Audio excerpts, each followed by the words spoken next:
ಇಷ್ಟು ದಿನಗಳ ಕಾಲ ಅವಿರೋಧ ಆಯ್ಕೆಯಲ್ಲೇ ಡಿಸಿಸಿ ಬ್ಯಾಂಕ್ ಚುನಾವಣೆ ಮುಗಿದು ಹೋಗ್ತಾ ಇತ್ತು. ಬಟ್ ಈಗ ಅತಿ ದೊಡ್ಡ ಅಗ್ನಿ ಪರೀಕ್ಷೆ ಎದುರಾಗಿದೆ. ಕಾರಣ ಮಾಜಿ ಸಚಿವ ಕೆಎನ್ ರಾಜಣ್ಣ ಅವರು ನಾಮಪತ್ರ ಸಲ್ಲಿಕೆ ಮಾಡೋ ಮೂಲಕ ಅಖಾಡವನ್ನ ರಂಗುಗೊಳಿಸಿದ್ದಾರೆ. ಈ ಕುರಿತ ಒಂದು ಸ್ಪೆಷಲ್ ರಿಪೋರ್ಟ್ ಇಲ್ಲಿದೆ ನೋಡಿ.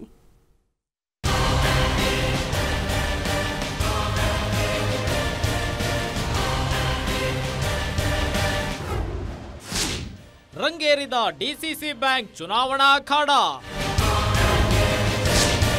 ನಾಮಿನೇಷನ್ ಫೈಲ್ ಮಾಡಿದ ಮಾಜಿ ಸಚಿವ ಕೆಎನ್ ರಾಜಣ್ಣ. ತುಮಕೂರು ಡಿಸಿಸಿ ಬ್ಯಾಂಕ್ಗೆ ತನ್ನದೇ ಆದ ಇತಿಹಾಸ ಇದೆ. ಸಹಕಾರಿ ಕ್ಷೇತ್ರದಲ್ಲಿ ಕ್ರಾಂತಿ ಮಾಡಿರುವ ಮಾಜಿ ಸಚಿವ ರಾಜಣ್ಣ ತುಮಕೂರು ಜಿಲ್ಲಾ ಸಹಕಾರ ಕೇಂದ್ರ ಬ್ಯಾಂಕ್ನಲ್ಲಿ 69 ವರ್ಷಗಳ ಸ್ಮರಣೀಯ ಸೇವೆಯನ್ನ ಸಲ್ಲಿಸಿದ್ದಾರೆ.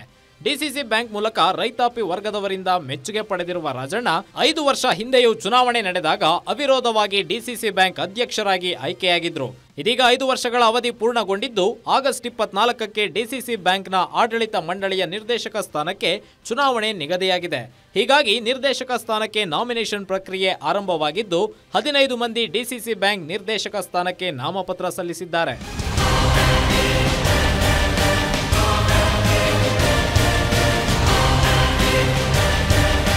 ತುಮಕೂರು ಡಿಸಿಸಿ ಬ್ಯಾಂಕ್ನ ನಿರ್ದೇಶಕ ಪಟ್ಟಕ್ಕಾಗಿ ಅಭ್ಯರ್ಥಿಗಳಲ್ಲಿ ಪೈಪೋಟಿ ಜೋರಾಗಿಯೇ ಇದೆ. ಆಗಸ್ಟ್ 16ರವರೆಗೂ ನಾಮಪತ್ರ ಸಲ್ಲಿಸಲು ಅವಕಾಶ ಇದ್ದು ಆಗಸ್ಟ್ 18ರವರೆಗೆ ನಾಮಪತ್ರ ವಾಪಸ್ ಪಡೆಯಲು ಅವಕಾಶ ನೀಡಲಾಗಿದೆ. ಅಲ್ಲದೆ ಆಗಸ್ಟ್ 17ರಂದು ನಾಮಪತ್ರ ಪರಿಶೀಲನೆ ನಡೆಯಲಿದೆ. ಆಗಸ್ಟ್ 24ರಂದು ಬೆಳಗ್ಗೆ 9 ಗಂಟೆಯಿಂದ ಸಂಜೆ 4 ಗಂಟೆವರೆಗೆ ಮತದಾನ ನಡೆಯಲಿದೆ. ಅಂದೇ ಮತ ಎಣಿಕೆ ನಡೆಸಿ ನಿರ್ದೇಶಕರು ಹಾಗೂ ಅಧ್ಯಕ್ಷರನ್ನ ಆಯ್ಕೆ ಮಾಡಲಾಗುತ್ತೆ.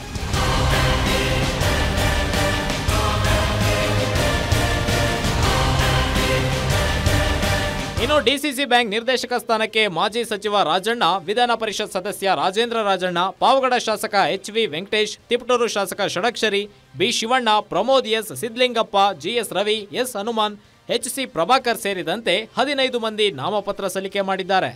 ಕಳೆದ ವರ್ಷ ಕಳೆದ 5 ವರ್ಷದ ಹಿಂದೆ ಅವಿರೋಧವಾಗಿ ಚುನಾವಣೆ ನಡೆದಿತ್ತು.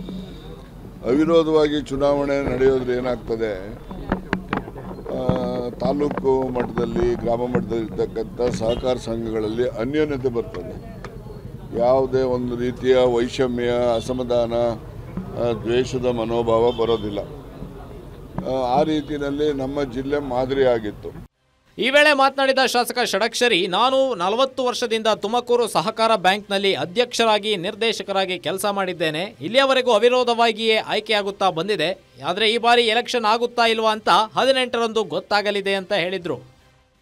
ತುಮಕೂರು ಜಿಲ್ಲಾ ಬ್ಯಾಂಕಿಗೆ ಒಂದು ಇತಿಹಾಸ ಇದೆ. ನಾವು ಸುಮಾರು 40 ವರ್ಷಗಳಿಂದ ಈ ಜಿಲ್ಲಾ ಬ್ಯಾಂಕ್ ನಿರ್ದೇಶಕರಾಗಿ ಅಧ್ಯಕ್ಷರಾಗಿ ಎಲ್ಲ ರಾಜಣ್ಣ ನಾನು ಒಟ್ಟಿಗೆ ಬಂದವರು, ಒಟ್ಟಿಗೆ ಕೆಲಸ ಮಾಡ್ಕೊಂಡು ಬಂದಿದ್ದೀವಿ. ರಾಜ್ಯ ಮಟ್ಟ ರಾಷ್ಟ್ರ ಮಟ್ಟದಲ್ಲೂ ಒಟ್ಟಿಗೆ ಕೆಲಸ ಮಾಡ್ತಿದ್ದೀವಿ. ಸೊ ಅದರಿಂದ ನಮ್ಮದು ಮೂಲ ಉದ್ದೇಶ ನಾವು ಸಹಕಾರಿ ಕ್ಷೇತ್ರದಿಂದ ಆಮೇಲೆ ರಾಜಕಾರಣಕ್ಕೆ ಬಂದವರು. ಅದರಿಂದ ನಾವು ಯಾವತ್ತೂ ಸಹಕಾರಿ ಕ್ಷೇತ್ರದಲ್ಲಿ ಅತ್ಯಂತ ಆಸಕ್ತಿ ಇಟ್ಕೊಂಡು ಈ ಕ್ಷೇತ್ರನ ಬೆಳೆಸಲಿಕ್ಕೆ ನಾವು ಕೆಲಸ ಮಾಡ್ತಾಯಿದ್ದೇವೆ. ತುಮಕೂರು ಡಿಸಿಸಿ ಬ್ಯಾಂಕ್ ನಿರ್ದೇಶಕ ಅಧ್ಯಕ್ಷ ಸ್ಥಾನಕ್ಕೆ ಚುನಾವಣೆಗೆ ಮುಹೂರ್ತ ಫಿಕ್ಸ್ ಆಗಿದ್ದು, ಕಳೆದ ಬಾರಿಯಂತೆ ಅವಿರೋಧವಾಗಿ ನಿರ್ದೇಶಕರು ಅಧ್ಯಕ್ಷರು ಆಯ್ಕೆ ಆಗ್ತಾರಾ, ಇಲ್ಲ ತೀವ್ರ ಪೈಪೋಟಿಯಲ್ಲಿ ಎಲೆಕ್ಷನ್ ನಡೆಯುತ್ತಾ, ಈ ಬಾರಿಯೂ ರಾಜಣ್ಣನೇ ಡಿಸಿಸಿ ಬ್ಯಾಂಕ್ ಅಧ್ಯಕ್ಷರಾಗ್ತಾರಾ ಅಂತ ಕಾದ್ ನೋಡಬೇಕಾಗಿದೆ. T Yogesh, guarantee news, Tumakuru.